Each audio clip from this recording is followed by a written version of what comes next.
The future depends on all of us. And whether you like Facebook or not, I think we need to recognize what is at stake and come together to stand for voice and free expression at this critical moment. It's really great to be here at Georgetown with all of you today. Before we get started, I just want to take a moment to acknowledge that today we lost an icon, Elijah Cummings. He was a powerful voice for equality and for social progress and for bringing people together.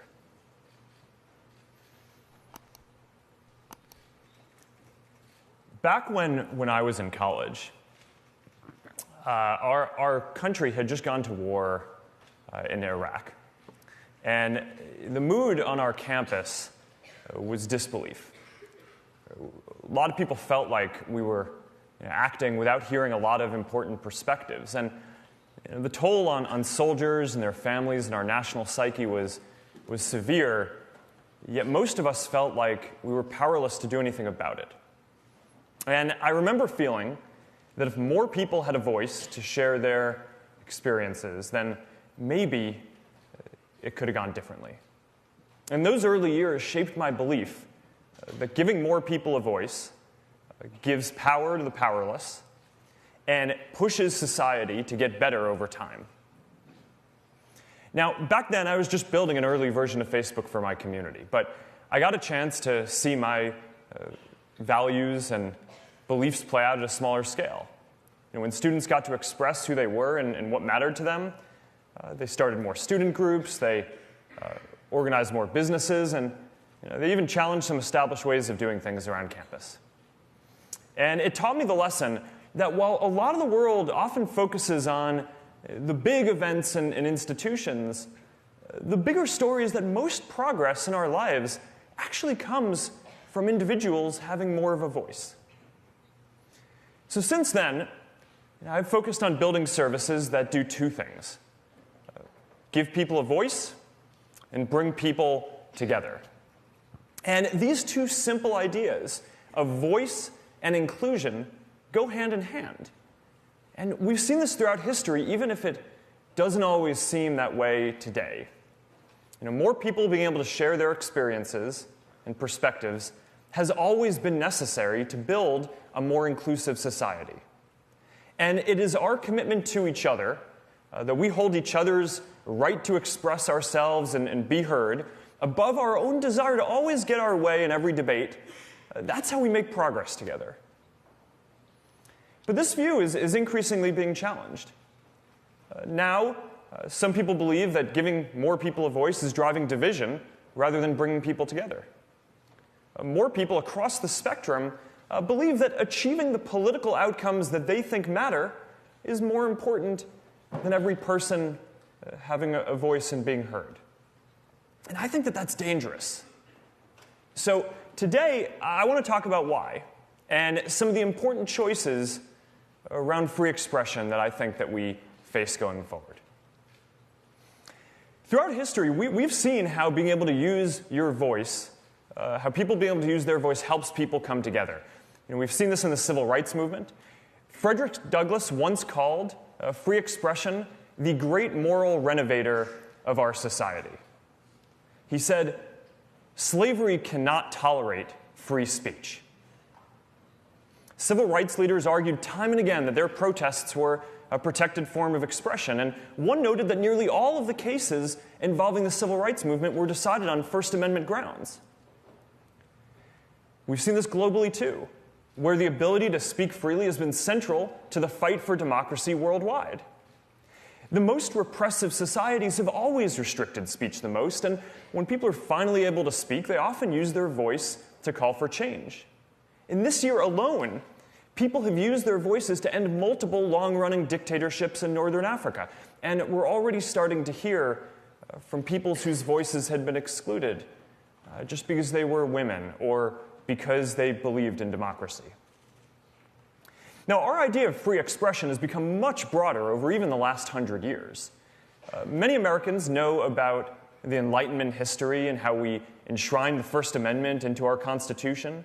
but fewer know just how dramatically our cultural norms and legal protections have expanded, even in recent history.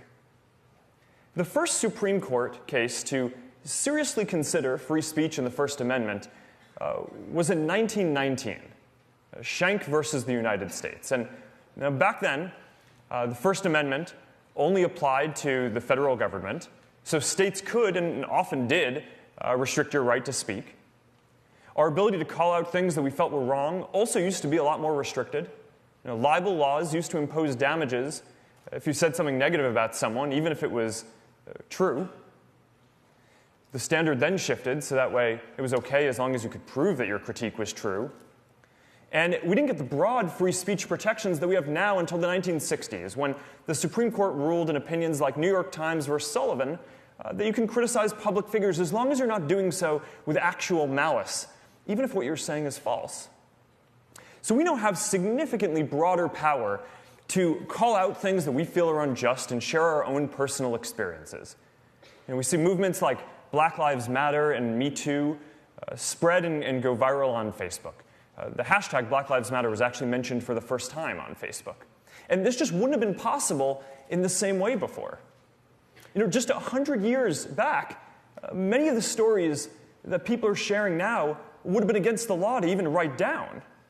And of course, without the internet, they certainly wouldn't have reached so many people. So with Facebook today, more than 2 billion people now have a greater opportunity to express themselves and to help others.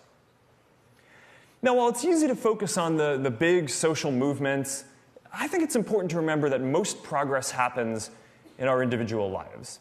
It's the Air Force moms who start a Facebook group so that their children and other service members who can't come home for the holidays have a place to go. It's the church group that comes together after the hurricane to provide food and to volunteer to help rebuild. It's the small business on the corner that now has access to the same sophisticated tools that only the big guys used to have access to. So now they can get their voice out too, reach customers, create more jobs in their town, and become a social hub in their community. Progress and social cohesion come from billions of stories like this happening all around the world. People having the power to express themselves at scale is a new kind of force in the world. It is a fifth estate alongside the other power structures in our society. And people no longer have to rely on traditional gatekeepers in politics or media to make their voices heard, and that has important consequences. And I understand the concerns that people have about how tech platforms have centralized power. But I actually believe that the much bigger story is how much these platforms have decentralized power by putting it directly into people's hands. It's part of this amazing expansion of voice that we've experienced through law and culture and now technology as well. So giving people a voice and broader inclusion go hand in hand. And the trend has certainly been towards us getting much greater voice over time. But there's also an important counter-trend, which is that in times of social tension, our impulse is often to pull back on free expression. Because we want the progress that comes from free expression, but we don't want the tension. We saw this when Martin Luther King Jr. wrote his famous letter from a Birmingham jail where he was unconstitutionally jailed for protesting peacefully. We saw this in the effort to shut down campus protests during the Vietnam War. We saw this way back when America was deeply polarized about its role in World War I, and the Supreme Court ruled at the time that the socialist leader Eugene Debs could be imprisoned for making an anti-war speech. In the end, all of these decisions were wrong. Pulling back on free expression wasn't the answer, and in fact, it often ends up hurting the minority views that we seek to protect. Now, from where we are today, it seems obvious that, of course, protests for civil rights or making a speech against a war should be allowed, yet this desire to suppress this expression was felt deeply by a lot of society at the time. And today, we are in another moment of social tension. We face real issues that are going to take a long time to work through, massive economic transitions from globalization and technology, fallout that remains from the 2008 financial crisis. Very polarized reactions to social issues and greater migration, not just here, but across the EU and around the world. And many of our issues flow downstream from these changes. And in the face of these tensions, once again, a popular impulse is to pull back on free expression. We're at another crossroads.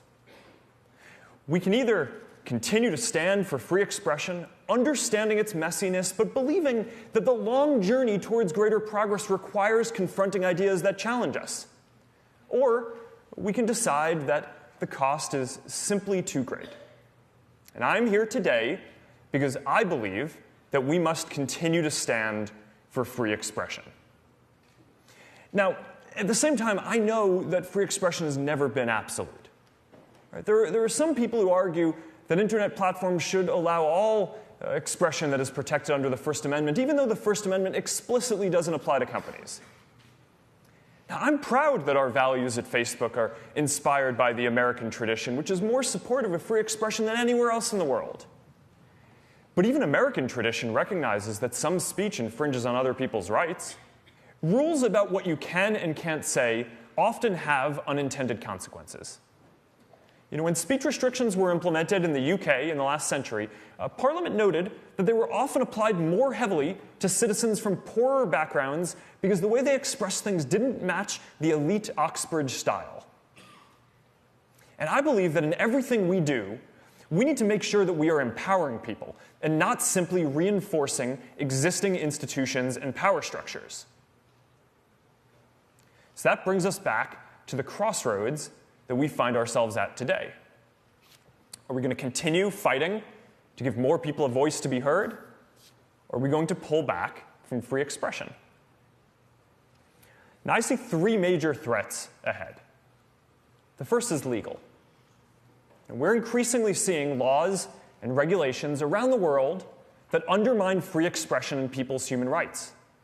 And these local laws are each individually troubling, especially when they shut down speech in places where there isn't democracy or freedom of the press. But it's even worse when countries try to impose their speech restrictions on the rest of the world. So this raises the larger question about the future of our global internet. China is building its own internet focused on very different values. And it's now exporting their vision of the internet to other countries. Now, until recently, the internet in almost every country outside of China has been defined by American platforms with strong free expression values. But there's no guarantee that these values will win out. A decade ago, almost all of the major internet platforms were American. Today, 6 of the top 10 are Chinese. And we're beginning to see this in social media too. While our services like WhatsApp are used by protesters and activists everywhere due to strong encryption and privacy protections, on TikTok, the Chinese app growing quickly around the world, mentions of these same protests are censored, even here in the US. Is that the internet that we want? So this is one of the reasons why we don't operate Facebook, Instagram, or our other services in China. I wanted our services in China because I believe in connecting the whole world, and I thought, maybe we could help create a more open society. And this is something that I worked hard on for a long time. But we could never come to agreement on what it would take for us to operate there, and they never let us in. And now, we have more freedom to speak out and stand up for the values that we believe in and fight for free expression around the world. So this question of which nation's values are going to determine what speech is allowed for decades to come really puts into perspective our debates about the content issues of the day. Because while we may disagree on exactly where to draw the line on specific issues, we at least can disagree. That's what free expression is. And the fact that we can even have this conversation means that we're at least debating from some common values. If another nation's platforms set the rules, our discourse can be defined by a completely different set of values. So to push back on this, as our policymakers work to define internet policy and regulation, to address public safety and the important social issues, I think that we should also be proactive and write policy that helps the values of voice and expression triumph around the world. The second challenge to expression is from the platforms themselves, including us. Because the reality is that we make a lot of decisions that affect people's ability to speak. Now, I'm committed to the values that we're discussing today, but we won't always get it right. I understand that people are concerned about how much control we have over how people communicate on our services, and I understand people are concerned about bias and making sure that their ideas are treated fairly. And frankly, I don't think that we should be making so many important decisions about speech on our own either. We'd benefit from a more democratic process and clearer rules for the internet and some new institutions. So that's why we're establishing an independent oversight board for people to appeal our content decisions. The board is going to have the power to make final binding decisions about whether content stays up or comes down across our services. And these are going to be decisions that our team and I cannot overturn. And we're going to appoint members to this board who have a diversity of views and backgrounds, but who each hold free expression as a paramount value. Now, building this institution is important to me personally, because I'm not always going to be here. And I want to ensure that these values of voice and free expression are enshrined deeply into how this company is governed. And the third challenge to expression is the hardest, because it actually comes from our culture itself. We are at a moment of particular tension here and around the world, and we are seeing the impulse to restrict speech and enforce new norms on what people can and cannot say. And increasingly, we're seeing people across the spectrum try to define more speech as dangerous because it may lead to political outcomes that they see as unacceptable. Some hold the view that since the stakes are now so high, they can no longer trust their fellow citizens with the power to communicate and to decide what to believe for themselves.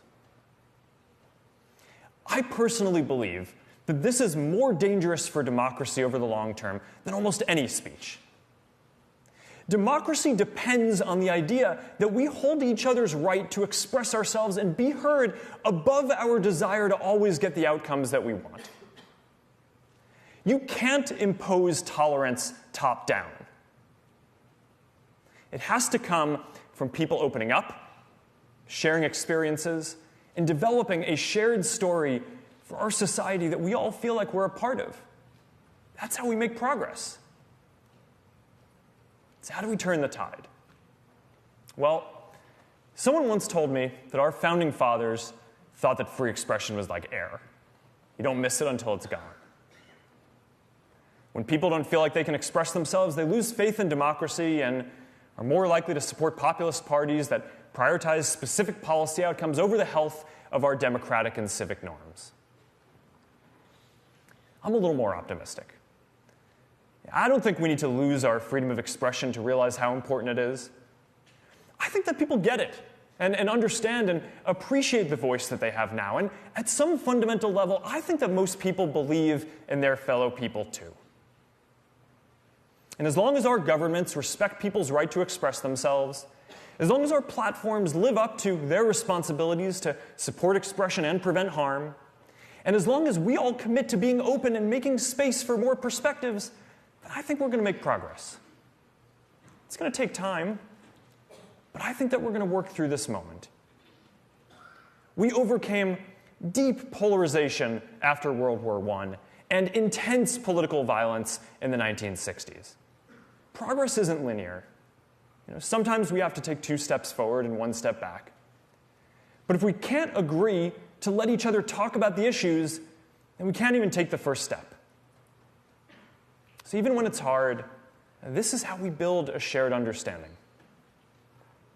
So yes, we have big disagreements, maybe more now than at any time in recent history. But part of this is because we're getting our issues out on the table, issues that for a long time weren't talked about enough. More people from more parts of our society now have a voice than ever before, and it's going to take time to hear all these voices and knit them together into a coherent narrative. Sometimes we hope for a singular event to come along and resolve these conflicts, but that's never been how it works. We focus on the major institutions, our government, the large companies, but the bigger story has always been regular people using their voice to take billions of individual steps forward to make all of our lives and our communities better. The future depends on all of us.